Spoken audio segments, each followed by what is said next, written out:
no? Patingin mo. Ito, yung inayusan mo. Milk tea. Pero ayoko ng ganyan. Oo. Brown yung base niyan, ma'am. Oo. Yung problem kasi, ma'am, pag naglagay tayo ng money paste, hindi pa ganun karami yung whiter mo dito. Pag nag-money paste kasi ako dito, magiging masyadong mga 1 inch and a half dito sa roots mo. So dito, mas para lumabas yung white, yung money paste na gagawin. Marami yan, no? Yung nagtatago, oh. So, suggest ko lang, mas maganda, i-blend na lang natin siya dito. Naka-blending siya. Mas maganda yung tingnan sa whiter mo. Pero kung gusto mo yung money paste, gagawa natin. Pero yung kulay niya, isang kulay lang gagawin mo? Hindi po, balayage siya. Dalawang kulay?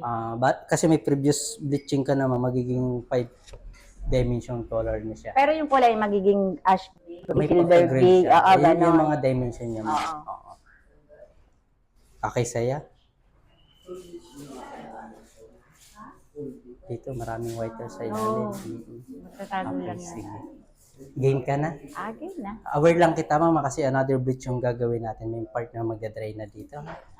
Okay, sige. Pa-prepare ko lang. Thank you. Para ka na si Marian Rivera, ma'am. Wow. Ang ganda.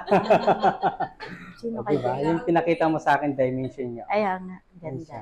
Sa hanggang loob na Like talaga it. yan. Ma'am. Sulit ba yun, Jai? From Tagaytay. Yes, sulit. Dalaga na ulit. Thank you, ma'am. Ilan taong ka dyan? 10 years younger. Thank you. Thank you.